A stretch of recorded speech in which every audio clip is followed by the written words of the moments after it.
In this lesson, I'm going to show you how to manually replace the sky.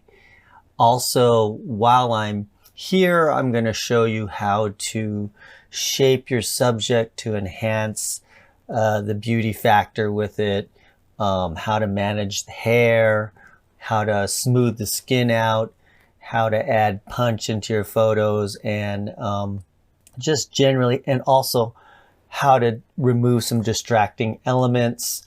And I'm just going to take you through the whole process, and I'm sure you're going to learn a lot. Okay, so the first thing, I have got it in Lightroom, and the first thing I do is kind of look at the cropping situation. Let me go to my develop mode. So I'm in develop mode now, and I'm kind of, what I'm doing is my global adjustments, and taking care of that. So the cropping of the knee, there's several philosophies behind how to crop below or on or slightly above. There's several methods here. I kind of go according to the image. I could crop this right at the knee, but I think the dress flowing is a part of this image and it creates that flow there. So I'm going to actually go a little bit lower than the knee so I can add some more of that dress, because I think that adds a lot of flow to the image. Okay, I think I want to just out there, take it in a little bit. The more you kind of crop out the dead pixels, the more you create impact on the photo. Now, I know there's always this rule about the subject looking into the frame, but I don't really go for that. I do this kind of cropping all the time, and you can see in fashion ads and things like that, they do that too. So it is sort of a rule, I guess, if you're doing a layout, but if you're doing a one-off photo, I don't see of it much of a problem.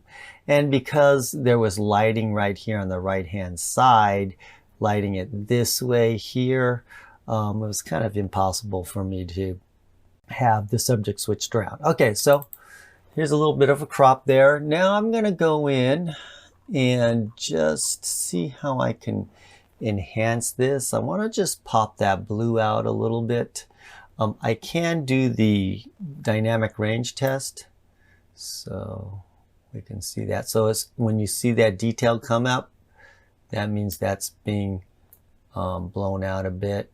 And now let's do the shadows, and so you can see as I pull down here, the darker images will be able to are all clogged up. If I go to that left, you'll see that you cannot pull any detail out of the blue dress if I pull it all the way to the left like that. So I'm going to bring it just so I see a bit there.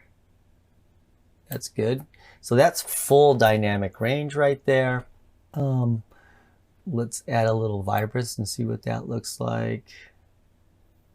That blue kind of comes out a bit. Let's warm it up just a bit. There. Now, I am a little bit concerned about the highlights in the face. I'm just going to pull that down a bit. Maybe it's on the lights. I see that on the face area there. Just want to pull that down a bit. Pull the highlights down a bit. Just want that smooth highlight there. I'm going to also do some skin smoothing too, so I'll bring that out.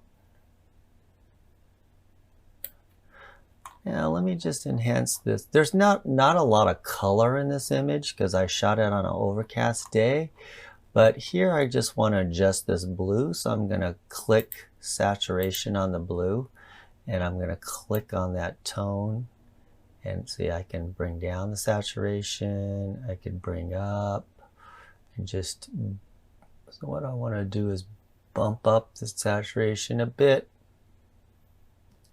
And then I'm going to take the luminance and bump that up so to make it a little bit brighter. Let's see what that does.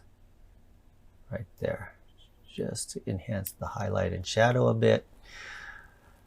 That looks pretty good. Let's hit my noise reduction. Over here I have my presets.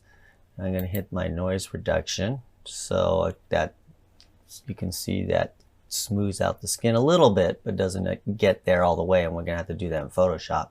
Now I'm going to make her a tad skinnier with my preset on portrait wide. So if I have a landscape photo and I hit this button, see how it just makes her a little bit skinnier there?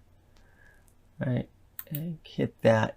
Now I have these presets in here. Instead of manually adjusting it, what I can do is just kind of go through that and see what I like. So let's